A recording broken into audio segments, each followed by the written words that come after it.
Hello fire signs, welcome to Like a Tarot. Angels and guides, please guide us gamit ang personalized cards. Ano ang message ng person ng mga fire signs? Pwede rin magkapalit ng message kasi connected ka sa person mo.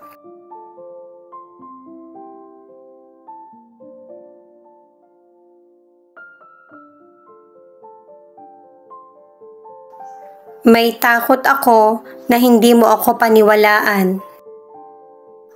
Maybe may nangyari na hindi na naipaliwanag pa sa iyo. Or hindi mo pa alam.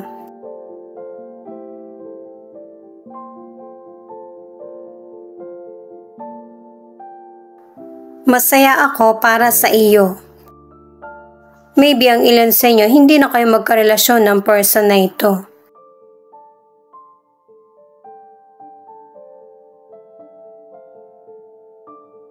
Yung card na nakita ko ang kukunin ko. OFW. Maybe ang ilan sa inyo magkalayo kayo ng person mo. Mahirap nga naman ipaliwanag ng hindi mo nakakausap ng harapan. Fights. Mukhang ang ilan sa inyo nagtatalo kayo ng person mo. At saka kapag yung tension talaga yung nangibabaw, hindi mo talaga masasabi kung ano yung gusto mong sabihin. Lalo na't hindi ka mapapakinggan pagka nagtatalo. Ayun talaga yung pakay niya. Reconciliation. Sabagay sa unang card niya, sinasabi niya na baka hindi mo siya paniwalaan. Alamin muna natin gamit ang tarot cards kung ano yung naiisip mo. Mamaya naman yung para sa person mo. At saka kukuha lang ako ng konting cards para i-reverse. Para sa mga bagong viewers, ang reading na ito ay timeless reading, general reading at guide po lamang. Hindi po magre-resonate sa lahat kaya kunin mo lang yung akma sa sitwasyon mo. At kung kailan mo napanood ang reading na ito, yon ang start ng 1 week reading para sa iyo. Ikaw na bahala magpalit kung si person mo ito o ikaw. Angels and guides, please guide us. Ano ang reading natin ngayon para sa mga fire signs? Nine of Swords. Nang ibig sabihin, kailangan mo na makahanap ng lunas sa mga paghihirap na dinaranas mo. At ang advice ng card para sa ilan ay huwag kang mabuhay sa takot. Mukhang hindi rin napapansin ng person mo yung problema na pinagdaraanan mo sa buhay, yung depression at saka stress. Alam nyo guys, maraming person ang sinarili lang yung problem. Yung iba binaliwala, kaya mas lalong napahamak. O kaya mas lalong lumala yung problem. At saka sa mga single, may potential person na gustong makipagrelasyon sa iyo, gusto kang kausapin pero may pumipigil sa damdamin. Kasi nga dahil sa nangyaring kabiguan sa nakaraan. Sa mga nasa relationship naman, anuman ang worries mo, kailangan ng confrontation sa person mo. And nga talaga, reconciliation. Page of Cups in reverse at Six of Cups. Ang ilan sa inyo ay hindi ka nakikipag-connect sa mga kaibigan mo o kaya hindi nagiging maganda yung takbo ng relasyon nyo ng person mo. Pero syempre guys, hindi naman lahat ng nangyayari sa iyo ay bad na situation. Meron pa ring opportunity at good news na darating sa buhay mo. At kung pagsasamahin ko itong tatlong cards na ito, ang ipinapakita ng cards ay kailangan i-let go mo na yung mga hindi makakabuti sa kaisipan mo o kaya sa relasyon. Nakadalawang cards ka na para mag-let go at saka mag-move forward sa mga mas magbibigay sa'yo ng chances at luck sa buhay. Kung hindi ka ready na mag-let go, alalahanin mo na mayroong happiness at fulfillment na nakalaan para sa iyo. Yan ay para sa career, sa health, sa financial at lalo na sa love life. At saka ang ilan sa inyo na nasa relationship, merong situation sa present o kaya situation sa past na nagpapagulo sa isip mo. Ang ilang single naman, magbabalik yung past person mo pero dahil sa mga nagawa niyang pagkakamali or decision sa nakaraan, hindi mo pa rin ito makalimutan. Ang ilan sa inyo nakakausap mo yung past person mo, pero hanggang dun lang ang connection yung dalawa. Ngayon naman guys ay alamin natin kung ano ang message ng mystical cards sa iyo. Ang ilan naman sa inyo, single ka man or nasa relationship, pakiramdam mo yung naging relasyon mo or relationship ay one-sided love. Old soul. Ito ay sign na ito na yung tamang time para sa iyo na i-share yung kaalaman mo at saka yung bang wag magkulong sa problema. Ngayon naman guys, alamin natin kung ano ang nasa isip ng person mo. Pero pwede rin magkapalit kaya ikaw na lang bahalang tumukoy. Angels and guides, please guide us. Oh, sinagot agad tayo. 8 of Pentacles. Yung person mo, ang ilan sa inyo, nagfo-focus siya sa karir niya. Masipag, determinado, at saka gusto niya kasing natatapos yung trabaho niya. Hindi siya uuwi hanggat hindi tapos. At saka sa mga single, itong potential person na nagkakagusto sa'yo, masipag. Kahit na i-reject mo siya, wala lang yun sa kanya. Single ka man or nasa relationship, ang magiging karibal mo lang sa kanya ay yung trabaho niya base sa card na ito. At saka ang ilan sa inyo na nasa relationship kaya nagpapaka-focus yung person mo sa trabaho kasi gusto niyang mapunan yung mga pangailangan mo kasi mas mahal ka niya ngayon kesa noon. 9 of Cups in reverse at the Hangman. Pareho kayo ng person mo na hindi satisfied sa nangyayari sa relationship. Kasi yung relationship nyo, hindi na siya yung nagde-date lang, kundi yung pang-mature na talaga na mas kailangan yung harapin yung mga responsibilidad. At ang advice ng mga cards, single ka man or nasa relationship, kailangan ng step back para mabigyan mo rin ng time yung sarili mo sa relasyon man ito or para sa panahon mo na makapagpahinga.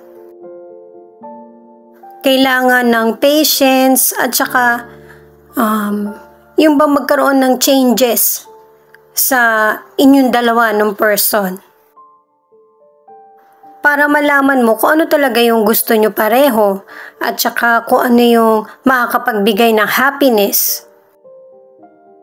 At saka single ka man or nasa relationship, ang ilan sa inyo, yung bang nahihirapan kang tumantya kung paano pag-uusapan yung mahirap na conversation. Lalo na sa mga gusto mong mangyari or kailangan. Ang ilan sa inyo, clarity ang gustong malaman kung dapat bang ipagpatuloy ang relasyon o tapusin na lang. Kumbaga, ito yung time na may isip din ng person mo na hindi na ito para lang sa sarili niya, kundi para sa mga taong involved sa kanya. Yung decisions ba? Nasosobrahan na kasi yung person mo sa pagka-focus sa ibang bagay. Universal Bank. Ang ibig sabihin nito, yung ninanais mo na pag-unlad ay nandiyan na.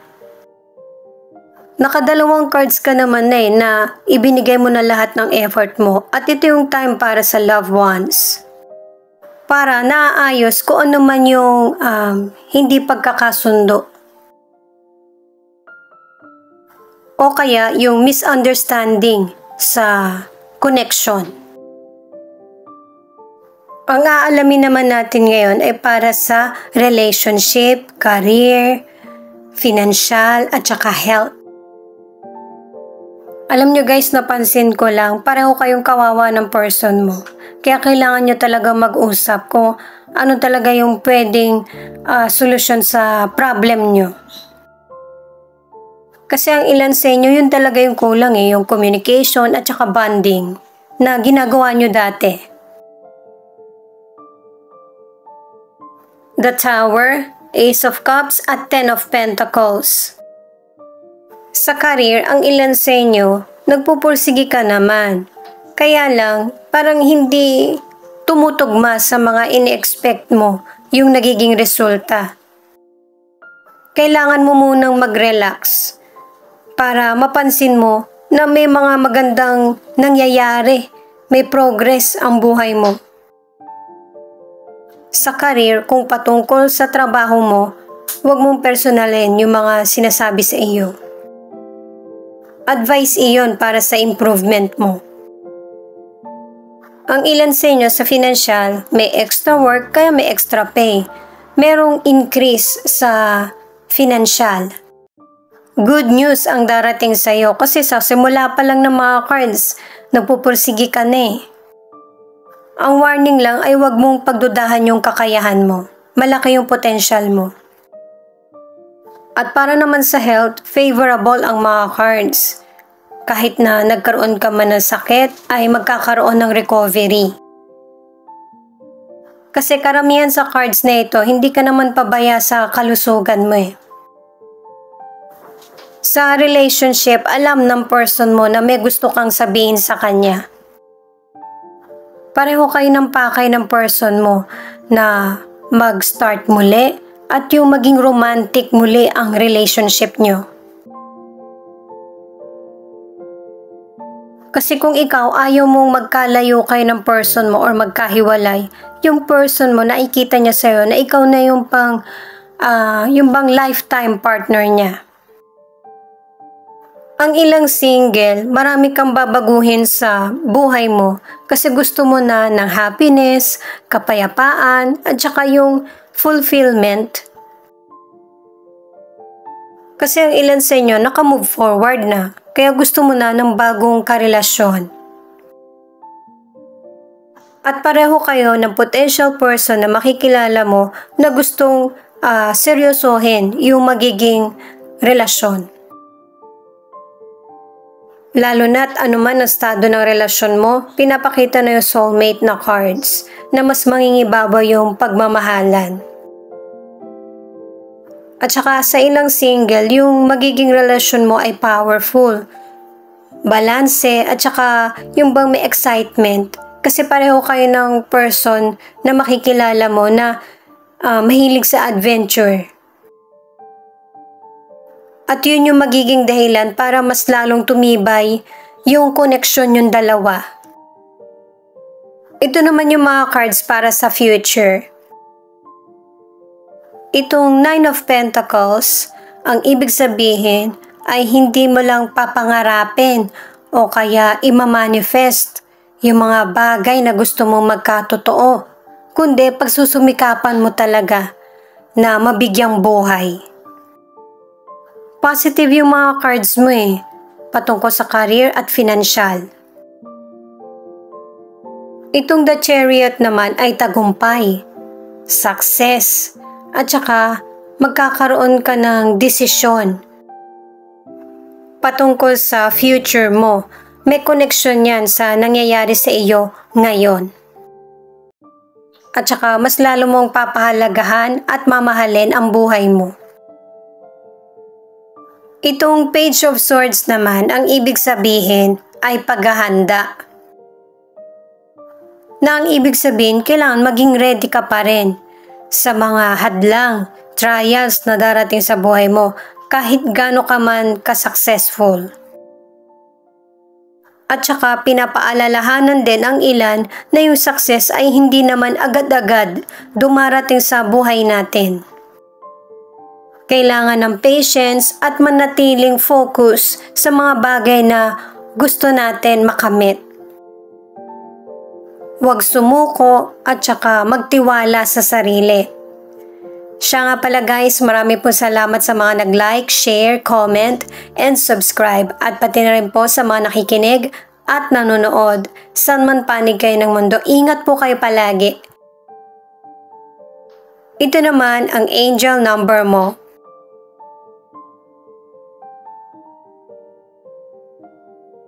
1.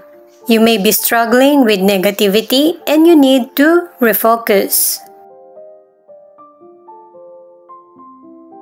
2. Focus on the positive.